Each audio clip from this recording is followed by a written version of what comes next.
Okay guys, we're going to make a quick carburetor video. Not on this carburetor, but we're going to start with this. This is the carburetor we're replacing. Okay, that carburetor is modified. Okay, we're going to talk about real situations, not this, but I'm just going to say this carburetor is modified. When I got this carburetor, what they call is it's 80 squared. That means it's 80 jets front and rear, and there was no power valve. They machined the venturis, they changed the base plate. There's a lot of stuff done to it. It's hard at this point to make it streetable. It was never designed to be streetable. So that's one of the reasons we opted to get a different carburetor. Now in those two boxes, the Holly box and that Fun box, are the matching 600 double pumpers. It's cleaned, stripped, and put back together. The box above it is the 750 shiny carburetor put back together. But the bottom line is this is a very nice carburetor if you're going to drag race and drag race only. By eliminating that power valve and eliminating that part of the circuit, makes it kind of hard to drive on the street when you're above or just above off idle at 2500, which is nothing when you got gears in a car. They run very rich. And they will not smooth out. Okay, you go to the floor, you're gone. Okay, there's no bringing this back after the modifications they did to it. So, like I said, nothing wrong with the carburetor if we're going to race, but we're not racing. And this one's a 750. I don't know if I said it. The one we ordered was a 650, and you could see that clear as day. You would see the staining on the other one. So, but that's about it. Now let's look at the other carburetor. We're going to start up the car, and I'm going to explain to you some of the different circuits, what you adjust, what you don't adjust, and I'm going to compare it to EFI. That's for you, Ziggy. Okay, this is where I get a little annoyed on the carburetors that they sell today. Okay, a lot of hype, which is short for hyperbole, if you didn't know that. A lot of hype on the carburetors today, the HP carburetors and all the stuff, and you can tune every little part of the carburetor. Most people don't know how a carburetor functions to begin with very little adjustments. Okay, so now if you're allowing them to adjust the air bleeds, you're allowing them to adjust the emulsionary tubes, you're allowing them to adjust the jets, they couldn't figure it out when it was preset. Most people, not everybody. I'm not calling people idiots. Okay, it's hard. And the reason a carburetor has to be tuned, it has to be tuned to your engine and your combination. So if I take this carburetor off and I stick it on a different engine, it's going to have totally different requirements. Okay, right off the bat, atmospheric pressure. I'm at sea level. I mean, right now we're a quarter of a mile away from going out into the water. So we're at sea level, maybe 5 feet above. Okay, so that's going to be different than somebody that's a mile high. Engine combination, manifold. This one is actually one of the worst to try and tune. Okay, you have way too much plenum volume. The more plenum volume you have, the weaker the signal. The weaker the signal, the harder it is to tune. Okay, best way I could describe that is close up the storage unit, put a 1/4-inch hole on one side, a 1/4-inch hole on the other, and start, sucking and pulling on one side. It has all this mass, okay, that it has to come through. Okay, air is compressible and stretchable, or expandable. Okay, so the bigger the volume, the weaker the signal, because you could pull it from this side real quick, then there's a massive delay in the whole unit, then it comes out there. Same thing with an intake manifold when you start running stuff like this. Now this is designed for Dominator carburetors. That's a Pro Stock carburetor designed for AMC by Edelbrock. Okay, for me to put the 4150s on there, I needed adapters. At the time of making this car, they didn't make like a 1-inch adapter, so I can compensate. They only made these. Okay, I didn't want that. I didn't want that much volume. Okay, but now you have all this volume. You have this complete volume. Before you get to the runners, this area right here connects this plenum to this plenum, or this part of the plenum. Okay, that allows air to go back and forth. So for argument's sake, this carburetor is only opened a little bit, this one's opened more, and this requires some will come. It will not be ideal, but if I seal this off, these have to work in perfect unisons, or else one part of the engine will not be getting enough air, the other part will be getting the correct amount of air / fuel. Best way of wording it. Every cylinder needs its own, let me word it. Every cylinder needs its correct amount of air and fuel, and every cylinder requires a different amount because of the way the air comes through the head. It comes through different on this cylinder than it does on this cylinder. You look at a big block Chevy, half the cylinders come in easy, half the cylinders have to make a complete turn to come in, right? That's why in the olden days they measured the temperature of every port on a dyno, but there's really not much you could do about it. The ideal thing is 8 fuel injectors, 8 oxygen sensors, and a computer that's capable of tuning every cylinder all the time for optimum performance. Too much money, too complicated. They're having a hard enough time just doing bank to bank, trust me. Getting back to what Ziggy said, fuel injection. I agree with him 1000% if it's factory. Aftermarket fuel injection, to me, I will always have the fear of not getting home, because I already have that fear in Junior's car with the MSD box. Okay, it's cheap shit electronics. Simple. I'm not saying the electronics, what they're capable of doing, is inadequate, but the quality of the items in there are cheap shit electronics. Period. Okay, you might pay a little more, get a nicer system, and get nicer quality cheap shit electronics, but that's what you're getting. And when that cheap shit electronics takes a shit, you call in a tow truck. Okay, the most I've ever had going wrong with any of my carburetors is something gets stuck in the needle. Okay, you screw it off, you clean it out, you screw it back in, and you hope there's not more crap floating around. That same thing is going to cause havoc in a fuel injection system too, because if it made it through this filter, it's going to make it through that filter. But that's a different story. A nice advanced fuel injection system will also work throughout the power curves and give you better drivability. Okay, drivability with this setup is almost impossible. This is designed for one thing. It's designed for 2 massive carburetors and to go fast. Edelbrock rated this for 3,500 to 9,500 RPM. Okay, it was designed, like I said, for Pro Stock. When this came out for Wally Booth in 70, 71, okay, they were running a 355 AMC engine with 2 1150 Dominators on it, right? Shifting it at over 9,000 and redlining it at 10,000. That's double, well, not quite double, what I'm bringing this thing to. Okay, so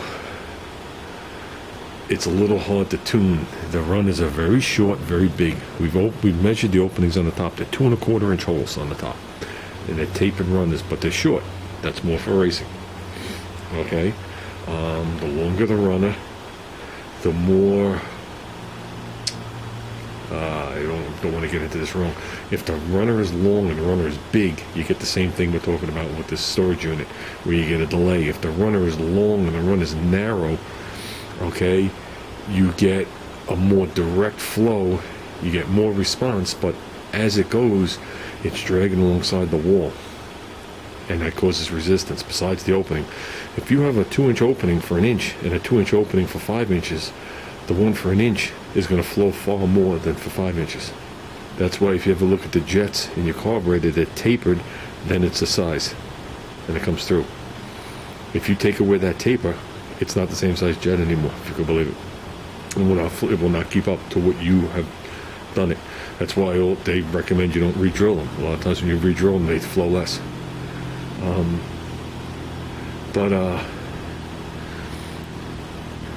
The circuits on the carburetor is what we're talking about. Okay, we're talking about the air bleeds, which you can't see on this carburetor. The air bleeds. Okay, 2 of the air bleeds are for high speed, if you want to word it like that, and 2 of the air bleeds are for idle. So the outer ones are for the idle circuit, the inner ones are for high speed. High speed means the fuel's coming from the Venturis. Idle means it's coming from the idle circuit. Now this doesn't have an idle circuit on this side of the carburetor, it does on the other. Okay, and if you follow the fuel the way it flows, the fuel comes in through the main jet, then there's a passage to the left, a little hole. Okay, and when you do it with the gasket off, you see that little hole, and just to the left of it, just to the left of it, you see a tiny little brass orifice. And then you could follow that straight up, comes 3/4 of the way up the block, then you see this big gaping hole, then it comes down again. When it comes down again to the bottom, you see a hole drilled and a hole drilled. And you're like, what is this stuff? Well, you're looking at it with the wall removed, just like you're looking at an ant farm. If you put the wall back, basically what's happening is, okay, the fuel flows. Now, it's not being pushed this way. This is the way it's drawn. But the fuel flows through the main jet. This isn't an idle. Through the main jet, through that tiny little orifice they drilled, up the tube, up to the top, where you see the big opening, which crosses over the air bleed, in so many words, even though it's below it, comes back down, and then it has two paths. One path is for idle, one path is for the transition slot. Okay, and also when you turn off your car, that air bleed allows the fuel to come back down, and it doesn't continue to siphon. Because if you were to seal that off, your fuel could actually siphon out of the bowl till the bowl empties. Okay, so you need an air brake. And then when you look inside on the metering plate, you'll see the screw coming, and the screw restricts the outer hole via idle, and the other hole is already predetermined. So when you come off idle and you're in the transfer slot, and which is exactly what it means, you're transferring from idle to cruise or idle to power, depending on how far you put your foot down. Okay, the fuel is now coming out of that slot. You do not have enough air or air speed, or signal is the correct term, okay, to pull fuel from the Venturis. Okay, and that's why they also have Venturis and booster Venturis. But booster Venturi speeds up the air even quicker to pull air out of it, pull fuel out of it. Well, actually, it doesn't pull anything out of it. It creates a low pressure and a high pressure, puts fuel to it. Technical terms again. Those circuits right there are usually the circuits that cause all sorts of drivability problems. Because anybody could tune it for wide open throttle. Okay, you could either read your plugs, you get a air fuel ratio sensor, whatever they want to call it, wide band, there's all different terms for it, and you can measure your ratio. Okay, and anybody could set the idle. It's just off idle and just going down the road, that's the problem. And intakes like this and setups like that have a major problem with it. Okay, what people think of is that awesome cam sound is actually a very weak signal, or what they call reversion from the exhaust, causing all sorts of havoc with the carburetors, and they can't send the fuel. The piston goes down, it just wants to be filled. Doesn't give a shit where it's filled from. It's like a greedy politician. He doesn't care where his pockets get filled from as long as they get filled. So when the piston comes down, depending on where the valves are is where the air comes from. On a stock engine, it's going to come from the intake.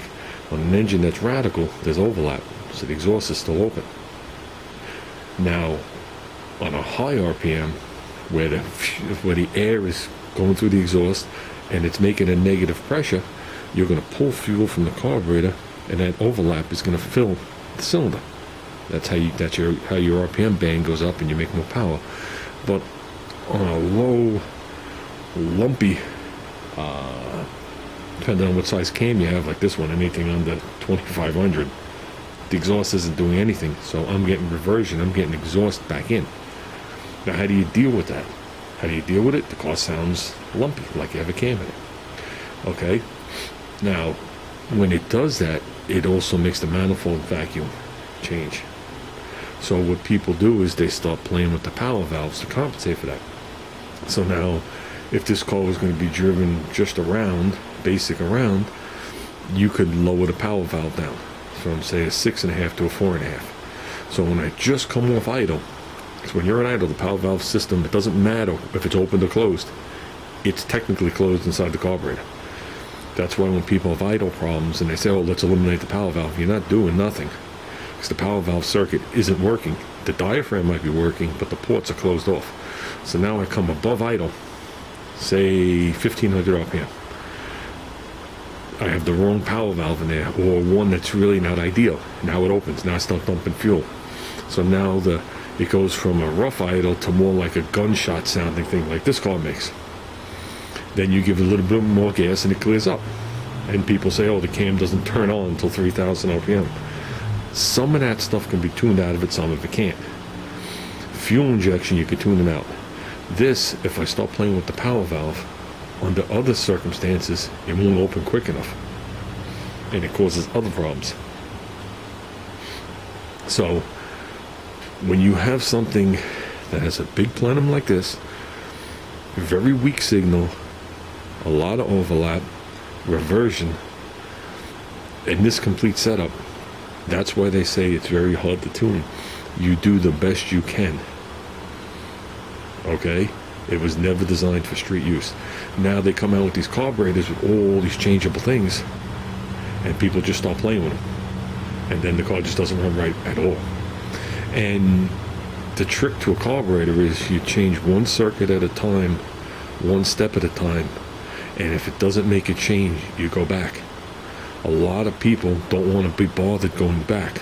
So if they make a jet change, and okay, it didn't really make nothing, they leave it like that. Not realizing when they make the second change, the first change might even make the second change worse. They never go back and put the original stuff in and then move to a different circuit. And next thing you know, you have 3 different circuits altered, and you don't know where you are anymore. And that's the toughest thing, buying like a used carburetor, not knowing what people did to it. Basically, that's why they have the numbers stamped in there, and you go back to a chart and you could measure your air bleeds and blah, blah, blah, blah, blah, blah. So that's some of the stuff. With that, let's kick it. That's what I'm talking about. What you consider a cam is the exhaust going back in there, and supposedly it's an inert gas, but that's what you got. Now if you follow it through the circuits, we're going to go off idle right to transfer.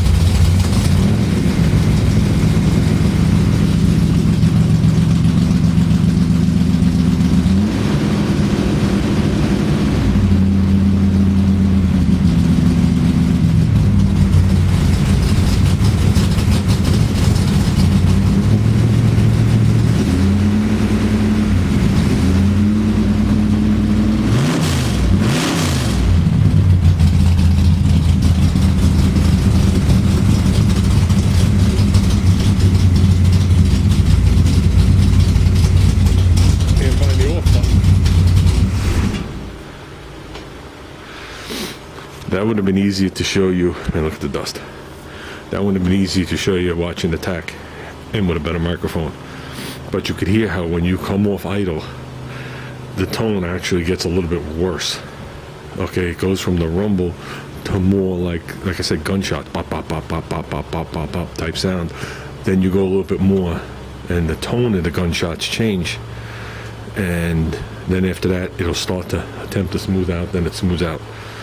So around this car, I think around 2800-ish, it's smooth by then. But anything under that, it isn't. So